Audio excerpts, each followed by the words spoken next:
अमेरिकामा स्टुडेन्ट भिसामा आउन चाहने विद्यार्थीहरूका लागि अहिले नआउनुहोस् भन्ने मेरो सुझाव छ। किनभने त्यसका 2-3वटा रिजनहरू भन्छु। मैले यसभन्दा अगाडिको भिडियोमा पनि H1B भिसा इस्युको बारेमा मैले कुरा भनिसकेँ। अर्थात् यहाँ आएर तपाईँले एक्सटेन्ड गर्नका लागि वर्क परमिट पाउने जुन H1B भिसा छ त्यो चाहिँ वेज बेस्ड सिस्टम अर्थात् मेरिटोक्रेसीको सिस्टममा गएको छ, जुन चाहिँ फर्स्ट इन्स्टान्स जब खोज्ने विद्यार्थीहरूका लागि चाहिँ त्यो पाउन एकदमै गाह्रो विषय हो। किनभने मेरिटोक्रेसीमा जसले हाई पे गर्छ त्यसलाई नै कम्पनीले हायर गर्नुपर्ने भइसकेपछि कम्पनीले धेरै हाई पे गरेर तपाईँलाई त्यो भिसा सेलेक्सनका लागि चाहिँ तपाईँलाई प्रस्ताव गर्ने चान्स चाहिँ एकदमै न्यून रहन्छ।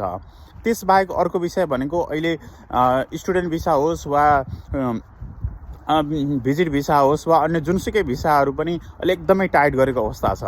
त्यसबाहेक तपाईँलाई अहिले सबैभन्दा यहाँ आइसकेको विद्यार्थीहरूलाई पनि अन क्याम्पस जब पाउन एकदमै गाह्रो भइरहेको छ। त्यो भनेको कस्तो हुन्छ भने यहाँको विद्यार्थीहरूले यहाँको सिटिजनहरूलाई यहाँको युनिभर्सिटीहरूले फर्स्ट प्रायोरिटी दिन्छ अन क्याम्पस जबहरूमा पनि।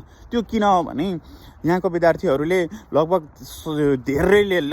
अलमोस्ट अलले नै यहाँको फेडरल लोनबाट पढिरहेका हुन्छन् र त्यो फेडरल लोन पे गर्न सजिलो होस् भनेर गभर्मेन्टले पनि यहाँको विद्यार्थीहरूलाई नै अन क्याम्पस जबमा प्रायोरिटी दे भनेर भनेको हुन्छ। अफ क्याम्पस जब त यहाँ पाउँदैन, तपाईँहरूलाई थाहा नै छ। त्यसैले तपाईँहरू यहाँ पढ्नको लागि आउने हो भने it is a best destination होइन। अदरवाइज चाहिँ एकदमै गाह्रो पर्न सक्छ। तपाईँ यहाँ सस्टेन गर्ने हो भने चाहिँ धेरै गाह्रो पर्न सक्छ। Thank you.